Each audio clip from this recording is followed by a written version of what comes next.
പോയിക്കണം, നമ്മള് മാത്രം പറ്റില്ല. അങ്ങനെ തണുത്ത് ഇങ്ങനെ ഓരോന്നിനെ പറ്റി പറഞ്ഞു തരുന്നോളൂ, നമുക്ക് അതിനൊന്നിനും നേരം ഉണ്ടാവില്ല. ഇതൊരു സ്ഥലം പറഞ്ഞു നമുക്ക് ഗോവ വിട്ടാലോ?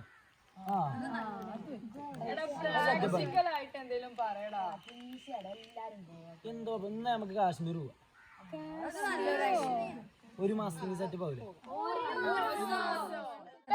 ആധാരമൊക്കെ പണയം വെച്ചിട്ട് വേണം ഒരു മാസത്തിനൊക്കെ കാശ്മീർക്കൊക്കെ പോകണമെന്നുണ്ടെങ്കിൽ. അല്ലെങ്കിൽ എൻ്റെ ഇപ്പം നടന്ന് അതിന് പൈസ ഇതിന് ജീപ്പ് പറഞ്ഞിട്ട് പോക്കറ്റിന്റെ തുന്നു വരെ പൊട്ടിക്കിടും. എടാ നിർത്തി അടിപൊളി വേറെ സ്ഥലം നമ്മൾ ഹൈദരാബാദ് പോവാം. അടിപൊളി ഹൈദരാബാദോ? ഞാനല്ലെങ്കില് 3 വട്ടം പോയി, കൂടി കൂട്ടി 4ാമത്തെ വട്ടോ. പൈസ നമുക്ക് വേറെ എവിടെയെങ്കിലും പോവാ.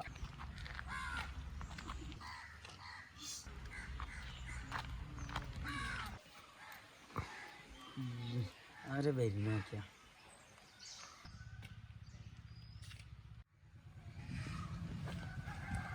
ഒരു കാര്യം പറയാനുണ്ട്. ഞങ്ങളിവിടെ ഇപ്പോൾ ട്രിപ്പിൻ്റെ കാര്യം പറഞ്ഞുകൊണ്ടിരിക്കുന്നത്. അല്ലെങ്കിൽ എൻ്റെ എല്ലാ പൈസയും ഞങ്ങളാണ് എടുക്കണത്. ഇനിയിപ്പോൾ ഇതിൻ്റെ കൂടി ആയിരുന്നെങ്കിൽ ഞങ്ങളെ കൊണ്ട് പറ്റൂല.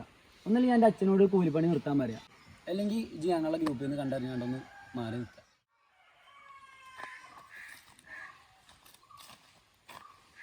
അവിടെ ഈ ഇങ്ങനെ പറയേണ്ട ആവശ്യമില്ലേ? എത്ര ജീവിതം ശ്രമിച്ചിരിക്കുന്നു.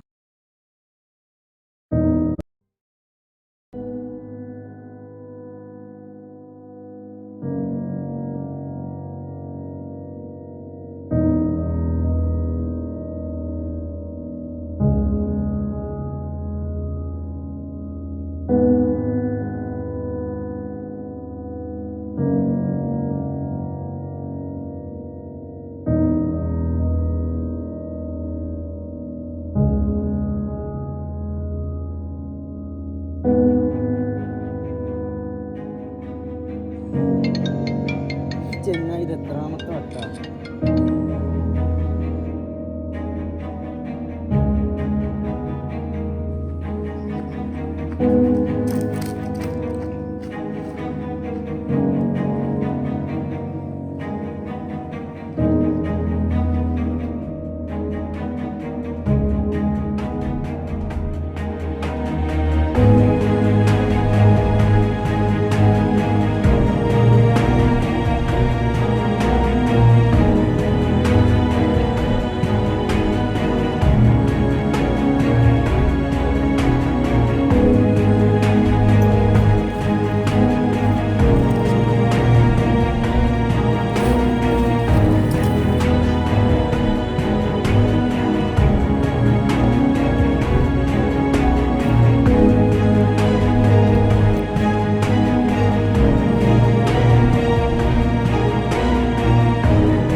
മനുഷ്യൻ ഒരിക്കലും സൈക്കോപാത്തുകളായി ജനിക്കുന്നില്ല.